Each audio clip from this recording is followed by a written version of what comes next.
আশা করছেন মুসা নবী তাকে আল্লাহকে গভীর মনোযোগ দেন। জিজ্ঞেস করছে, আল্লাহ জান্নাত বানিয়েছো, জাহান্নাম বানিয়েছো, আর কুদরতি হাতে বান্দাদেরকে বানিয়েছো, এই বান্দাদেরকে জাহান্নামের মধ্যে দাখিল করে দেবেন। ওগো আল্লাহ, আপনার মায়া নেই? আপনার কষ্ট লাগবে না, ব্যথা লাগবে না? আল্লাহ বলছে, পয়গম্বর মুসা, তোমাকে প্র্যাকটিক্যালে বুঝিয়ে দিলে তুমি বুঝে যাবে।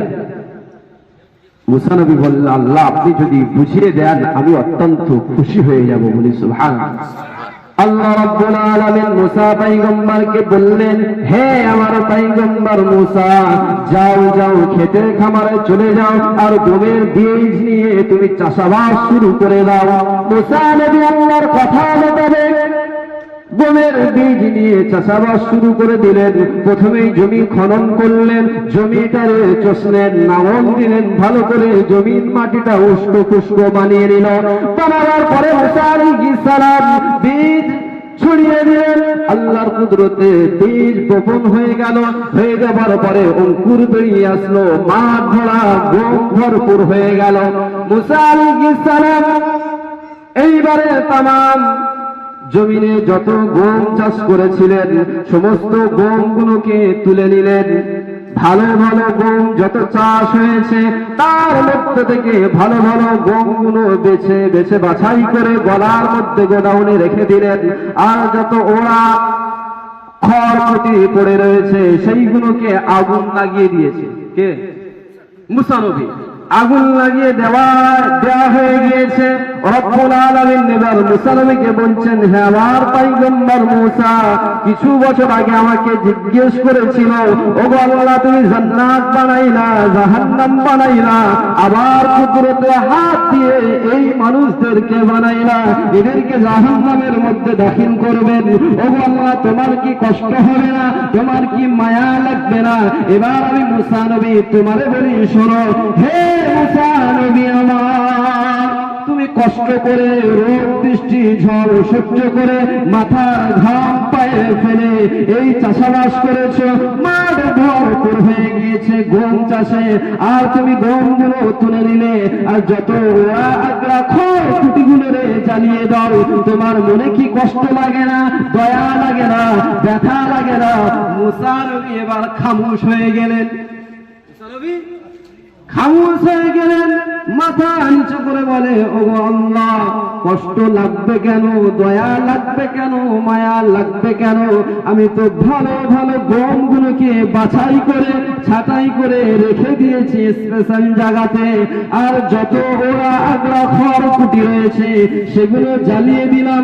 এতে পুড়ে ছাই হয়ে সাফ পরিষ্কার হয়ে যাচ্ছে, এতে আমার আরো আনন্দ হচ্ছে। মুসা নবী আল্লাহকে বলছে। আল্লাহ বলে, মুসা নবী শোনো, পৃথিবীতে আমি বান্দা পাঠিয়েছি, বান্দি পাঠিয়েছি, এদের মধ্যে যারা মুমিন হয়েছে, মুসলিম হয়েছে, ইমানদার হয়েছে, নামাজি হয়েছে, সত্যবাদী হয়েছে, সৎ কাজ কর্মওয়ালা হয়েছে, জলসা মাহফিলে বসনেওয়ালা হয়েছে, ভালো ভালো কাজের আঞ্জাম দিনেওয়ালা হয়েছে, এই সমস্ত বান্দা বান্দিদেরকে আমি আল্লাহ তাআলা বেছে বেছে আমার দয়ার জান্নাতের মধ্যে দাখিল করে দেব। বলি সুবহানাল্লাহ। আল্লাহ তাআলা পরিষ্কার ভাবে বুঝিয়ে দিলেন, যারা ভালো হবে, ইমানদার হবে, মুত্তাকি হবে, মুসলিম হবে, নামাজি হবে, ফরজগার হবে, স্বামীর খেদমত করবে, নিজের সতীত্ব বজায় রেখে চলবে, মা বোনেরা, তাদেরকে বেছে বেছে জান্নাতের মধ্যে রেখে দেওয়া হবে। আর যারা এই ওরা আগ্রা হবে, বদমাশ হবে, ঢেমন হবে, ঢেসর হবে, মিথ্যাবাদী হবে, পিতা মাতার অবাধ্য সন্তান হবে, মুরব্বীদেরকে গালি দেওয়া হবে, ইমাম সাহেব হাফেজ সাহেবদেরকে মান্য করা হবে না, যারা পাপ আর অকর্ম কাজের মধ্যে ডুবে থাকবে তাদেরকে আমি জাহান্নামে দেব, আমার কোনো দুঃখ আর কষ্ট লাগবে না। তাই প্রিয় মুসলমান ভাইয়েরা আমার, নওজওয়ান যুবক ভাইয়েরা, আমরা ভালো হতে চাই না ওয়া আগা হতে চাই? ভালো হতে চাই। আরে চিৎকার করে বলেন না। যদি ভালো হতে চাই তাহলে আমাদের সর্বপ্রথম ভালো ভালো মানুষদের সহবতে থাকতে হবে, ঠিক না বেটি? সর্বপ্রথম ভালো ভালো মানুষদের সহবতে থাকতে হবে। পৃথিবীর জমিনে নবী চলে যাবার পরে, নবী ওফাত হয়ে যাবার পরে ভালো ভালো মানুষ এসেছেন। সাহাবায়ে কেরাম ছিল, তাবেঈন ছিল, আইম্মায়ে মুজতাহিদিন ছিল, খোলাফায়ে রাশিদিন ছিল, পীর ওলি আউলিয়াগণ ছিল। অনেকেই পীর ওলিয়া আউলিয়াদের হাতে বায়াত হয়ে মুরিদও হয়ে যায়। হাজী ইমদাদুল্লাহ মাহাজের মক্কি রহমাতুল্লাহ আলাইহি বিরাট বড় মাপের একজন আলেম এবং বড় মাপের একজন বুজুর্গ। তানার মুরিদ হলো আশরাফ আলী থানভী রহমাতুল্লাহ আলাইহি, যাকে হাকিমুল উম্মত বলা হয়। কাসেম নানতুবি রহমাতুল্লাহ আলাইহি, যিনি ভারতের এশিয়া মহাদেশের বিখ্যাত মাদ্রাসা দারুল উলুম দেওবন্দ প্রতিষ্ঠিত করেছেন, আরো অন্যান্য উলামায়ে কেরাম মিলে। তানাদের পীর হলো হাজী ইমদাদুল্লাহ মাহাজের মক্কি রহমাতুল্লাহ আলাইহি। তেনার মুরিদ স্বপ্নের মধ্যে দেখলেন যে আল্লাহ রাসূল আমাকে স্বপ্নের মধ্যে দেখিয়ে দিচ্ছেন, এই ভারত উপমহাদেশের মধ্যে তুমি একটা মাদ্রাসা তৈরি করো। সেই মুরিদকে হাজী ইমদাদুল্লাহ মাহাজের মক্কি রহমাতুল্লাহ আলাইহির কাছে বললেন। হাজী ইমদাদুল্লাহ মাহাজের মক্কি বললেন, সত্য স্বপ্ন দেখেছো আর হাকিকাতে তুমি নবীকে দেখে নিয়েছো। বলি সুবহানাল্লাহ। হাজী ইমদাদুল্লাহ মাহাজের মক্কি রহমাতুল্লাহ আলাইহি পীর তানার কাছে মুরিদ দিয়ে পরামর্শ করলেন। হাজী ইমদাদুল্লাহ মাহাজের মক্কি রহমাতুল্লাহ আলাইহি বললেন, তুমি মাদ্রাসা তৈরি করো, আমিও সাথ দেব, সাথে আছি। বলি সুবহানাল্লাহ। ভালো কাজ না খারাপ কাজ? সেই মাদ্রাসা থেকে লক্ষ লক্ষ কোটি কোটি হাফেজ, মাওলানা, মুফতি, কারি অগন্তি শুধু প্রতি বছর আসছে, বার হচ্ছে। এটা আমরা খুশি না নারাজ? খুশি তো। তো হাজী ইমদাদুল্লাহ মাহাজের মক্কি রহমাতুল্লাহ আলাইহির কাছে একজন বদমাশ লোক গিয়েছে, মদখোর লোক গিয়েছে মুরিদ হওয়ার জন্য। গিয়ে বলছে, ওগো আমাদের পীর হাজী ইমদাদুল্লাহ মাহাজের মক্কি রহমাতুল্লাহ আলাইহি, আমি আপনার দরবারে এসেছি, আপনার কাছে এসেছি মুরিদ হওয়ার জন্য, আল্লাহ আল্লাহ রাসূলকে চেনার জন্য আপনার কাছে বায়াত হতে এসেছি। আমাকে আপনি বায়াত করে দেন, আমি আপনার সাথে অঙ্গীকার করব, যেমনটা বলবে তেমনটা অনুযায়ী আমি চলবো, আল্লাহ আল্লাহ রাসূলের পথে আমি থাকতে চাই। তো পীর সাহেব হাজী ইমদাদুল্লাহ মাহাজের মক্কি রহমাতুল্লাহ আলাইহি ওই মুরিদকে বলল, ঠিক আছে, তুমি নামাজ পড়বে, পবিত্র থাকবে, হালাল খাদ্য খাবে, হারাম থেকে দূরে থাকবে, মানুষের সাথে সৎ ব্যবহার করবে। এইরকম ভাবে 11টা লিস্ট করে দিয়েছে, 11টা বিষয় দিয়ে দিয়েছে। এই বিষয়ের প্রতি তুমি লক্ষ্য রাখবে। আর যখন যা সমস্যা হবে, প্রবলেম হবে শরীয়ত সম্পর্কে, তখন তুমি উলামায়ে কেরাম না তো আমি মাহাজের মক্কি রহমাতুল্লাহ আলাইহি আমার কাছ থেকে সমাধান করে নেবে। মুরিদ সব শুনলো, শোনার পরে বলছে, হ্যাঁ আমার 12 নম্বর শর্ত একটা তুমি বলো। বলছে, আমার পীর, আমি যে মদ খাই এই মদটা আমি ছাড়তে পারবো না, তাছাড়া সব ছাড়তে রাজি আছি। কি বলছে? আমি মদ ছাড়তে রাজি নেই, তাছাড়া সব ছাড়তে রাজি রয়েছে। তো হাজী ইমদাদুল্লাহ মাহাজের মক্কিকে জব্দই ফেলতে চেয়েছে। তাহলে এবার বলেন, যারা ওলিয়া উলিয়া গণ হন তাদের জ্ঞান বিবেক আল্লাহ বৃদ্ধি করে দেন না মুরিদদের বৃদ্ধি করে দেন? জ্ঞান কার বেশি দেন? আল্লাহ। পীরকে দেন না মুরিদকে? পীরকে দেন। তো হাজী মাহাজের মক্কি রহমাতুল্লাহ আলাইহি শান্ত মনে চুপ হয়ে বললেন, তুমি মদ বোতলে গেলাসে কেন, তুমি বালতি বালতি খাবে, কোনো অসুবিধা নেই, কিন্তু শর্ত একটা আছে, তোমারে মানতে হবে।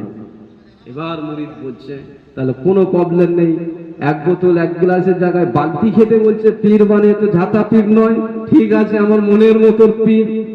হাজী ইমদাদুল্লাহ মাহাজের মক্কি বলল, ঠিক আছে তুমি বালতি বালতি খাবে, অডেল খেয়ে যাবে, নো প্রবলেম, শর্ত একটাই, আমি হাজী ইমদাদুল্লাহ মাহাজের মক্কি আমার গা স্পর্শ করে তুমি বলো, যখন আমি তোমার সামনে থাকবো তখন তুমি মদ্যপান করবে না।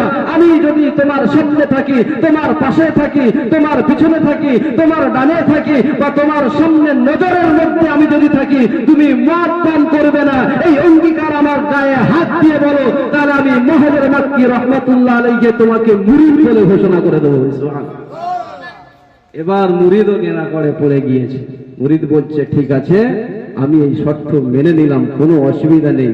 মনে মনে মুরিদ চিন্তা করছে, বাঁশবাগানে গিয়ে খাবো, হোটেলে গিয়ে খাবো, ডায়মন্ডের পাড়ে বসে খাবো, দেওয়ানতলার বাজারের ওপারে একটা ঘর আছে, ওখানে বসে খাবো, কেউ বুঝতে পারবে না, না বউ জানবে, না বাচ্চা জানবে, না গ্রামের লোক জানবে, না মসজিদের ইমাম সাহেব থাকবে, কেউ থাকবে না, গোপনে অন্ধকারে বসে আমি মাল চালিয়ে দেবো, লাল পানি ব্লু পানি। মুরিদ মনে মনে চিন্তা, খুব খুশি, বাড়ি চলে এসছে। সবসময় খাই বাংলার বিয়ার, এবার গিয়েছে ডাইরেক্ট অফিসার চয়েস, বলছে দাও দাও আমাদের ওই ভালো মালটাই দিয়ে দাও। দোকানে গিয়ে এক বোতল আচ্ছা মাল নিয়ে নিয়েছে, নিয়ে বাড়িতে এসেছে, নির্জন জায়গায় বসেছে, রাত গভীর, বোতলে মদ রয়েছে, সিপি খুলেছে, গ্লাসের মধ্যে ফেলেছে, গ্লাসটা এবার পান করবে। আল্লাহর কি কারিশমা, ওলিয়া উলিয়াদের কি কারানো। গ্লাসটা নিয়ে মুখের কাছে তুলেছে, মুড়ির সাথে সাথে দেখছে গ্লাসের ভিতর বসে আছেন হাজী ইমদাদুল্লাহ মাহাজের মক্কি রহমাতুল্লাহ আলাইহি। সুবহানাল্লাহ, কার মেরে বলেন না সুবহানাল্লাহ। গ্লাসটাকে শরীর দিয়ে বলছে হাজী ইমদাদুল্লাহ মাহাজের মক্কির প্রতিচ্ছবি দেখা যাচ্ছে, কাচের গ্লাস, আমি গ্লাস হটিয়ে দিলাম, বোতল নিয়ে খাবো ডাইরেক্ট, দেখি মাহাজের মক্কি বোতলের ভিতর ঢুকতে পারে কি। মুরিদ কল্পনা করছে। এবার সেই বোতলটা যখন নিয়েছে, দেখছে বোতলের হাতে ধরেছে, বোতলের ভিতর হাজী ইমদাদুল্লাহ মাহাজের মক্কি রহমাতুল্লাহ আলাইহির প্রতিচ্ছবি দেখছে যে আমার পীর মদের বোতলের মধ্যে দাঁড়িয়ে আছে। আমি আর খেতে পারবো না, কারণ পীরের গায়ে হাত রেখে আমি অঙ্গীকার করে এসেছি আপনার সামনে আমি মদ পান করবো না। কিন্তু যখনই মদ পাস করি, যখনই খেতে যাই, সাথে সাথে দেখি আমার পীর মদের বোতলের কাছে, গ্লাসের কাছে আমার সামনে ভাসছে, আমি কিভাবে মদ খাই। সাথে সাথে সেই মুরিদ বলল কি, বলল দিলাম তো দিলাম, হুঁশ হয়ে নিজ বিবেক জ্ঞানে তালাক দিয়ে দিলাম। মুসলমান ভাইয়েরা বলুন তো, মদ তালাক দিল না বউ তালাক দিল? আরে কি তালাক দিল? মদ তালাক দিল। দেওয়ার পরে গভীর রজনীটা কান্নার মধ্যে গুজারিয়ে কেটেছে। সকালবেলা ফজরের সময় ইমাম সাহেবের পিছনে হাজী ইমদাদুল্লাহ মাহাজের মক্কি রহমাতুল্লাহ আলাইহির পিছনে দাঁড়িয়ে নামাজ আদায় করে ফজরের সময় ডাইরেক্ট পীর সাহেবের চরণে গিয়ে বলছে, ও আমার পীর হাজী ইমদাদুল্লাহ মাহাজের মক্কি রহমাতুল্লাহ আলাইহি, আমাকে আল্লাহ আল্লাহ রাসূল চেনার পথ আমি চাওয়ার জন্য প্রথমে এসেছি, এবার আমি চাই আল্লাহ আল্লাহর রাসূলকে পেতে চাই। জোরে বলেন না সুবহানাল্লাহ। আজ দেখা যায় দুনিয়ার জমিনে কিছু মানুষ এখানে সেখানে বিভিন্ন জায়গায় ঘুরে ঘাড়ে, তাদের মাইন্ড আর সেন্স এমন হয়ে গিয়েছে, পীর মানে হলো ভণ্ড, পীর মানে হলো খারাপ। না, হাকিকাত যারা পীর হয় তাদের দেখলে আল্লাহর কথা স্মরণ হয়ে যায়।